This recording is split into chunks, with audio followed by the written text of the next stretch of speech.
Hello, Internet! Welcome to Polygamey. Wait, excuse me? What's that? Got another thing to talk to you about.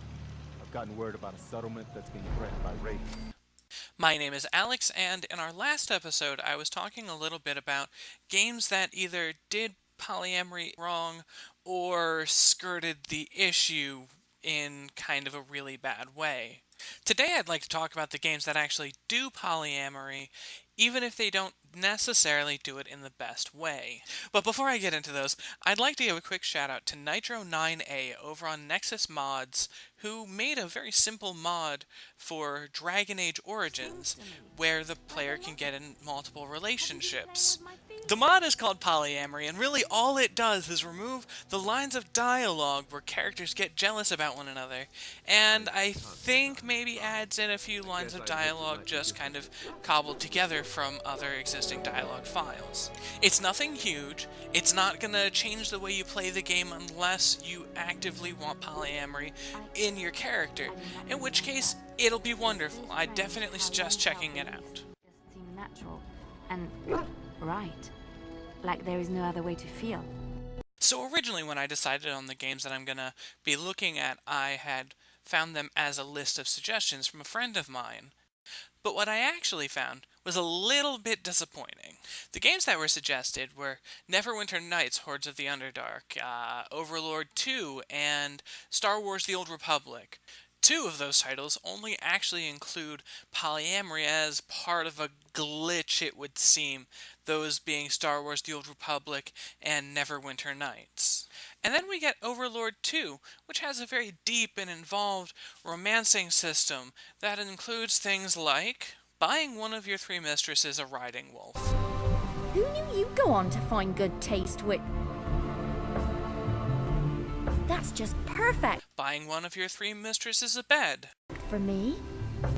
I've always wanted and after your hard work and all the labors of your love, you're rewarded with this very touching scene. one of the...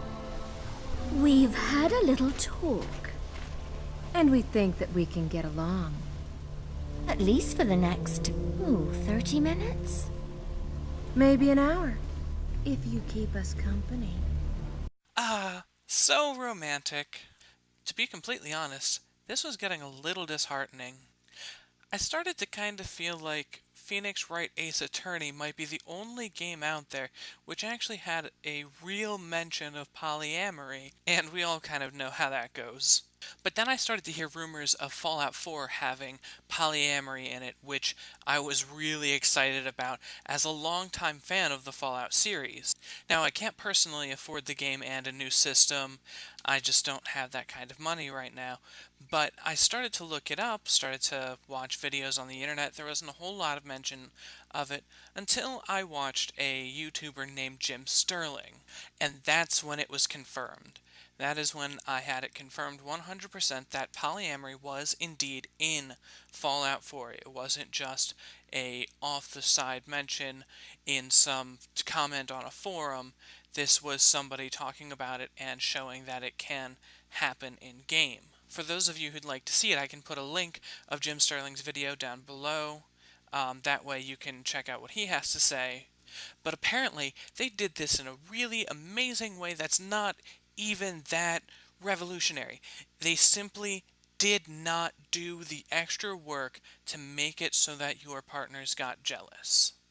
That means that games like Mass Effect and Dragon Age put in a little extra effort just, I guess, for possible public acceptance? Strong confused. But by eschewing this work, by not taking those extra steps, Fallout 4 did something for the first time ever in a video game, and that is actually properly demonstrating how polyamory can work. I wouldn't mind watching that actually.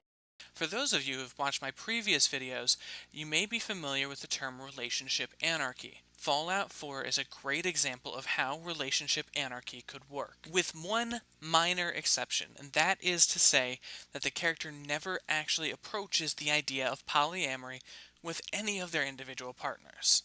Now, whether this is acknowledgement and acceptance of polyamory from Bethesda or kind of lazy design is yet to be seen, but this is a very positive change in habits of video games.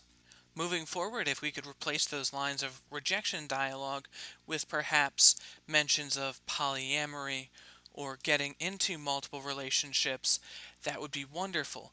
But I would like to take this opportunity to thank Bethesda for not doing the extra work, for just not taking the time to put in the disapproval dialogues, for actually allowing polyamory in a video game for the first time ever. We've previously had NPCs talk about it. We've previously had discussions where it seemed like a possibility for our character, but it never actually was. If you're talking about Morrigan and Zevron from Dragon Age, they talked about it being okay, but never actually accepted it. If you're talking about Angel Star from Phoenix Wright Ace Attorney, she was an NPC, never a player character.